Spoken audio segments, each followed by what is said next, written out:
Alright, welcome back again, guys. So again, we want to thank you guys for tuning in. It's been really enlightening that you guys are tuning in and contributing to the conversation.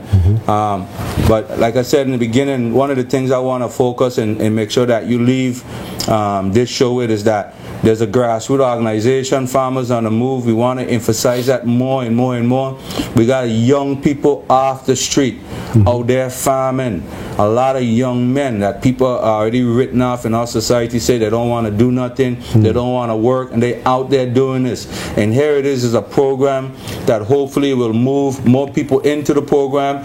It will move them into a bigger setting where hopefully, you know, Farmers on the Move, I know they got a plan for the greenhouse. So people who are sitting saying the greenhouse is just wasting, guess what? It's an opportunity. What we want you guys to do, the public, is to start encouraging the agriculture minister, Mr. Pickering. Correct.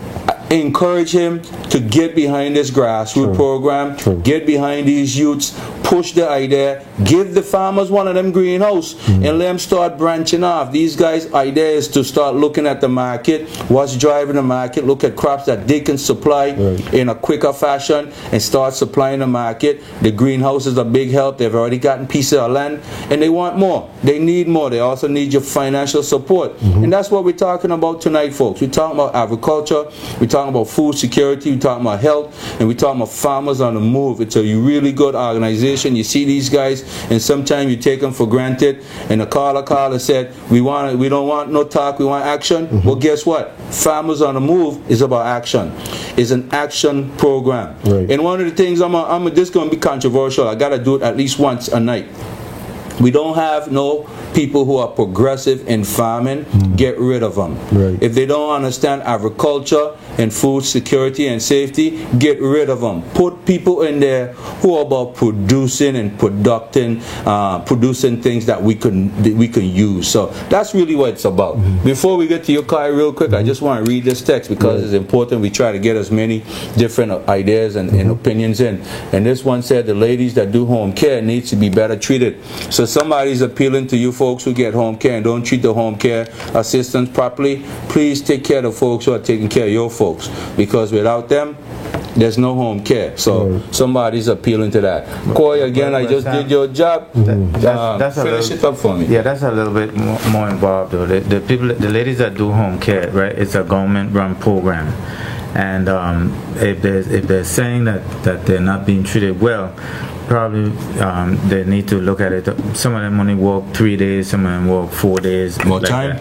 Maybe they need more time. Maybe more money? Maybe they need more money. More government attention? Maybe they need to be able to service more people as well, because more and more people are requesting that type of service as well. Absolutely. I know it's a touchy area, but at the same time, I think it's something that needs developing some more. And, you know, but it's a needed service, though. Yeah, but it touches right on something that Koi and myself were speaking off camera about, and that is health care. And the fact that if we look at our lifestyles and we don't change our lifestyles that we're going down right now, we're getting a lot of obesity. We're seeing kids with full-blown diabetes and stuff like that. And if we have to make a change. We have to make a change. We have to make I have to say we have to turn around. No, and food production is one of the key aspects to turning around. Go ahead, Koi. Well, I mean, you have said it, and one of the things that we have to note is that a lot of our elders are actually closing off their chapter a little early. Matter of fact, young people, they're dying pretty early because of the sort of chronic disease that have been plaguing the community. And this can be corrected by just a lifestyle change. In other words, the things that you eat, if it's nutritious, the body itself will receive that longevity. And once we continue to pay emphasis on that, you'll realize that What farming also does, it brings a sort of an exercise to the body as well. You get out there in the morning early, that sunlight, you know, that fresh air. You have to drink water when you're finished at the end of the your farming time. So what you see here is actually a therapy. So farming in itself is a therapy for the very elders that are home not doing anything. You know, they can just do some box gardening right in their backyard. So, you know, you can just do a whole lot. But I want to go back to the greenhouse point. All right, before you get to that, we got one call real quick. Yeah, good evening. You're speaking mind. Go ahead, please. Turn your TV down a little bit, sweetie. Turn your TV down, please. You're having a lot of feedback. Turn it all the way down. They have teachers in the school, and they don't take children in the back. After when their mother tells us to do children in the back. And they have too much of people driving motorcycle and they got accident. A good night. You're a young person calling us, so we really appreciate that call. Repeat the call. What she said? Say it again. She's saying that the young people riding motorcycles and getting into many accidents, and she was making a comment about teachers in the school. Now, I really like to hear the young people call, and this show is not just for you know, for the regular folk, but young people as well. We really appreciate. Thank you for that call and making your contribution. And heart goes out as well to the brother that just you know, the family of the brother that just lost his life. That's a real tragedy, you know, and we have to discuss ways. And this show and other shows are making our roads safer. Definitely. I think too many motorcycle riders are being ignored in the traffic. I think people just take it for granted that once you're on a motorcycle, that you don't have the same rights and privileges like people who are in a car, and it's totally wrong. It's as a guy who rides motorcycle myself, I say it is wrong, and we really need to pay attention to what's going on the road. A motorcycle is a more economical way of getting around, and it's a form of transportation that is accepted by our community. You could get a license, everything with a motorcycle. The point is, we can't treat people that ride motorcycle as if they're non-existent. Mm-hmm. We cannot do it, and I think it's wrong. And we have to change our habits. Mm-hmm. We have to stop when you're at the intersection. We have to do a number of things. We have to be more courteous in the traffic. We all have to do it. I don't see any way around it. Mm-hmm. But back to what we were talking about, Koi, right?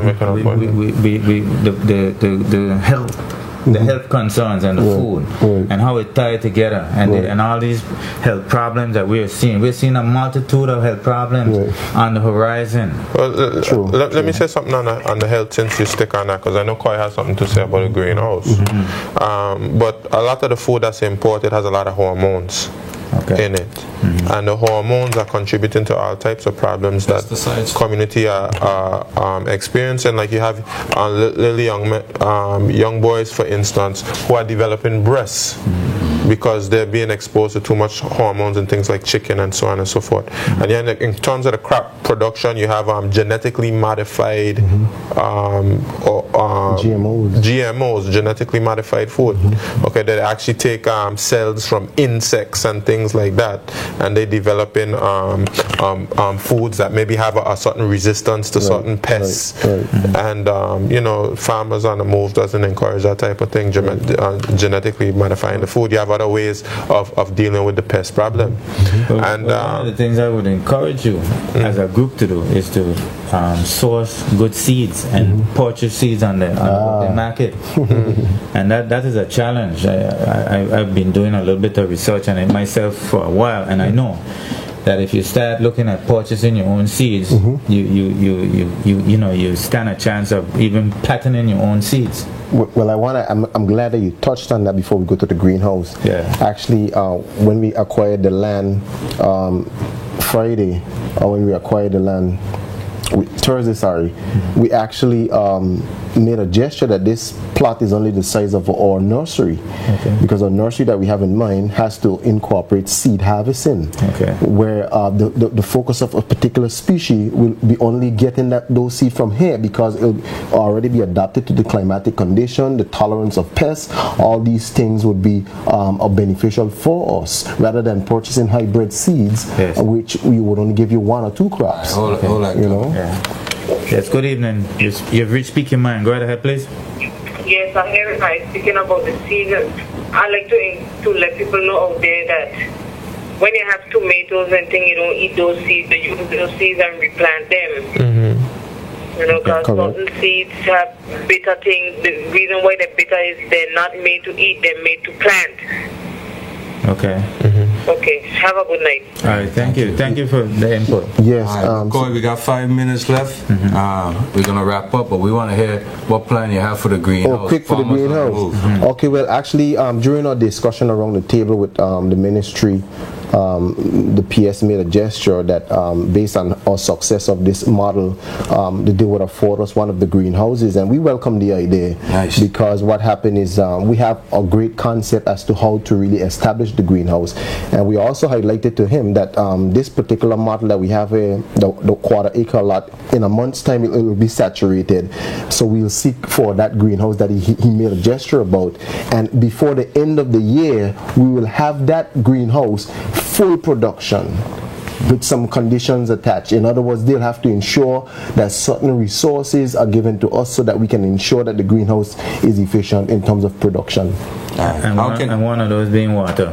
Water, exactly, electricity. And those are things that we definitely would have as in the conditions attached to acquiring one of the greenhouses. Real quick, how can people, the general community, outside of the youth that you have now working with, how can the general community get involved with Farmers on the Move, and also give the people some kind of contact? How can they get in touch with you? Well, I'll give my number and someone will give his, but you can contact me at 496-7190, or you can email me at COYTOSIS, that's coitosis @hotmail.com, or you can find me on Facebook, Coy Smith 00 @gmail. Farmers on the Move, any website? We are working on a website. Okay. Now, websites are expensive, so initially we have to try to find a human resource that can help us to augment. So anybody out there that can help assist free of cost. It's a non-profit organization that's helping youth, to taking youth off the street. Yes. You can help us with a little website. Help us out. FarmersOnTheMove.com. But this is a good point. But my number is 441-8422, and you can also find me on Facebook at Show. And you guys do some other shows as well. You could probably listen in to those other shows. You can get more information from them as well. But this is a community focused thing. So, but the point you made in terms of how people can contribute, that's one way people contribute. They can become a part of the organization. Yes. You don't necessarily have to be a farmer. You know, I'm not a farmer. I've learned a lot since I have become a part of the process. They can come. We need administrative help. People who are going to be secretary, people will be treasurer. I would like to move over to public relations or something like that, and you know, just contribute my ideas to the organization. I'm volunteering right now. And I'll make I was going to say that earlier. I'm volunteering right now. I want to be a part of this movement. Yeah. So where you want me. I'll make a bold statement too. I don't really want to be president because I like to be on the ground with the guys. You know? So I would like if actually we could get persons come in and someone be the president so I can just stay on the ground with the guys. That's my fun, you know. I just love that. And like I said before, if private individuals in there have land that they're not utilizing at the moment, maybe they have some plans for the future, but right now the lands are laying dormant. We need land, available land for brothers to be able to farm. And I agree with you in terms of the government making lands available. I think the government should make lands available based on results. You know, tie the land to results. And as you see, when Farmers on the Move saturates that particular piece of land that was just made available, that we're very appreciative of, we're going to need more land because it's going to have more people to employ. And then you know, and of course all of those young people will expect to be paid. The bigger the plot, the more money can go around. A lot of these brothers have children as well. They're unemployed. So we need more land available, more resources available. We appreciate the grants by the government as well, but the brothers might need some more grants. So it's not that we're trying to depend on government. We just want government to give it a jump start. So the brothers can sustain themselves and eventually pay taxes to the country. And folks out there can contribute as well. And people can donate money as well. And he made a good point. He said brothers being paid. What the goal of this project really is to do is to have every person that is involved to really be a stakeholder in the operation. That's right. If they're gonna be someone within the feed mill, because trust me, our project really encompasses having our own feed mill, our own hatchery, our own seed bank, our own market, by the way. So we don't think that government will be controlling that. We will have our own marketing area and our own transportation unit. So this is actually an enterprise, by the way. Yes, an industry, a full industry. Awesome. Courtney, I'll let you go ahead and wrap up. Now I'll do my little thing after you. Sounds good. Sounds very good. So Sam, we had a wonderful show. We had a lot of input from our viewers out there. We were able to have a number of texts that came through as well. We talked a bit about the happenings on Virgin Gorda. We understand that things may reach to a point in Virgin Gorda where they may need a town hall meeting to sort of iron things out. I was a little concerned that he didn't touch on the one issue, which is the transportation of people that get hurt up there to the hospital. Did you touch on mini hospital though? Yeah, he did on the mini hospital, but the transportation of people that got hurt, that's a burning issue in Virgin Gorda as well. We were able to talk mainly about farmers on the move, which is a good thing. I think it's a new direction and probably overdue, in the making, where we can actually have a place and get products from our farmers and have more people injected in the farming industry in an organized fashion. So this is something that I'm pretty sure many people would be interested in, and I'm more sure people are going to take those numbers and call those numbers. We also had some other dialogue with people in the community concerning the usual unfortunate things that are happening in our community, namely the motorcycle accident that we had, and the rising cost of various things in the community. Sam, the show is short. We had a lot of input from the text and from the callers that call in, but all in all, we had a very good show. The show was short, but it was sweet. It was because the agenda tonight piqued the interest of a lot of people who sometimes want a different focus and conversation. I just want to say real quick before I forget, it would be remiss of me if I didn't do this. I'm going to call a politician named Archie Christian. Thanks so much. I'm sure you had something to do with it. You and I talk about the lights, the reflectors, and the line down in West End Road. We see the reflectors now. We're just waiting on the lines. So big ups to Archie. Big ups to Jeffrey. I talked to Jeffrey. Jeffrey said he was surprised himself. I think last week we called it out. We called it on this show that the people in West End, the tourists, we are a tourist-driven industry in addition to financial services, and it's important that the things that affect the locals and our tourists and that could protect all entities involved, we should act on those things immediately. So we have reflectors now in West End from Coxseat all the way down to Fort Recovery. It's awesome. You could actually see the side of the road. We just now need the middle line. Courtney and I talked about this over and over. It protects people. So we're going to work on all of those. But guys, all in all, I just want to encourage people, ladies and gentlemen, farmers on the move tonight. Focus was agriculture, food security, food safety, health, growing a healthier society, taking care of our people, and I just want to appeal to the people out there. Whoever can help. That's what it's about. Get involved. Get involved. Start sitting back, and that's not all dependent on government. Get involved. It doesn't have to be money. It could be time. It could be in kind.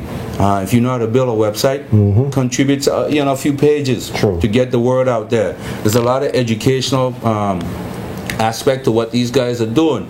I mean, I envision this tying into tourism. Tourism tours. Corey and I talk about that. Agri-tourism. We talk about that. It could be tied in to a whole lot of different things. So we just want to thank you guys for tuning in. I thought it was wonderful. I love these kind of shows where we're able to just dialogue, have a conversation, and we get the folks involved. And thank you to the people who start us off right by calling us and keep keeping us in line. Virgin Gorda, we hear you. Annie Gorda, we want to hear from you. Justin Knight, we want to hear from you as well. What we want is you guys to raise the awareness, and we can help carry the message. So if you want to have community meetings and you want us to be there, that's what JTV is all about. And last but not least, I want to say JTV is also a business. Support the business. You got a product you want to market, let us do it for you. We got some of the best people on island right here. Some of them, you know exactly what they're doing. We got cameramen. Whenever you have something you want shot for free, you calling us, and when you got money to spend, you're taking it to the other guy, whoever he or she is. Call us too now. We want to help promote your business. We want to help promote your product. We want to do everything for the community, so call us. But it is a business, and we need your support. So sponsor the Speak Your Mind show, because this is a show that allows you to speak and brings the informed information. So until next time, guys, any last word? 30 seconds each. Man, just thanks for having us. Really appreciate it. We look forward to having further discussions in the future, and you're doing a good job. Well, I can't close unless saying, beloved, I wish above all things that thou mayest prosper and be in good health. All right. Thank you very much. We'll see you again.